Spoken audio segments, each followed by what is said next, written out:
राजर्षी शाहू महाराजांनी त्या काळी सामाजिक आणि मानवी मूल्य जपण्याचं काम केलं। भारतीय संविधानात शाहू महाराजांच्या दूरदृष्टीच्या विचारांचा आविष्कार आढळून येतो, पण अलीकडच्या काळात भारतीय संविधानाच्या अस्तित्वाला आव्हान देण्याचा प्रयत्न सुरू आहे। अशा वेळी सामाजिक समतेच्या विचारांची एकजूट करून भारतीय संविधानातील मूल्य जपण्यासाठी नागरिकांनी पुढे येणं गरजेचं आहे, असं प्रतिपादन ज्येष्ठ दिग्दर्शक पद्मश्री जब्बार पटेल यांनी केलं।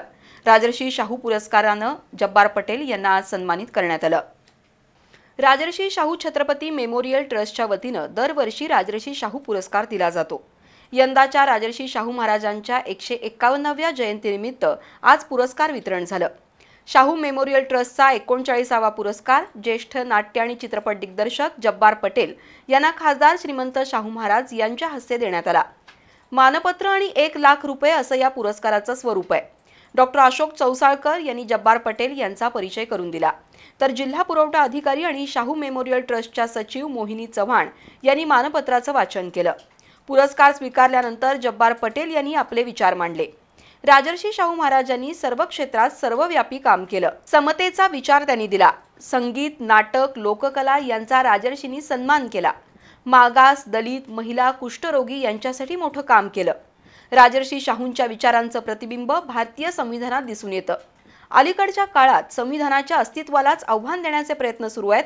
अशा वेळी राजर्षी शाहू महाराजांचे मूल्य विचार संविधानाच्या रक्षणासाठी उपयुक्त ठरतील, असं प्रतिपादन जब्बार पटेल यांनी केलं। जाती धर्माच्या पलीकडे जाऊन माणुसकी जपणाऱ्या शाहू महाराजांचे मूल्याधिष्ठित विचार चिरंतन राहतील, असं जब्बार पटेल यांनी सांगितलं। कोल्हापूरची चित्रपटसृष्टी आणि जयप्रभा स्टुडिओत दिग्दर्शित केलेल्या पहिल्या चित्रपटाची माहिती देत कोल्हापूरच्या आठवणींना उजाळा दिला। तसंच राजर्षी शाहू महाराजांच्या जीवनातील अनेक प्रसंग उदाहरणासह त्यांनी सांगितले।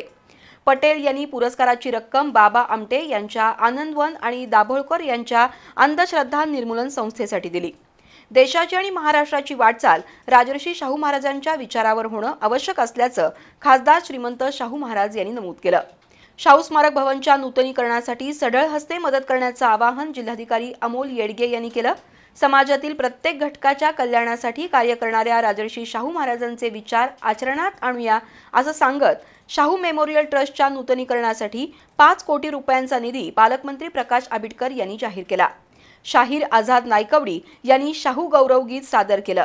यावेळी कुलगुरू डॉक्टर डी.टी. शिर्के, इतिहास संशोधक डॉक्टर जयसिंगराव पवार, जिल्हा परिषदेचे मुख्य कार्यकारी अधिकारी कार्तिकेयन एस, पोलीस अधीक्षक योगेश कुमार गुप्ता उपस्थित होते।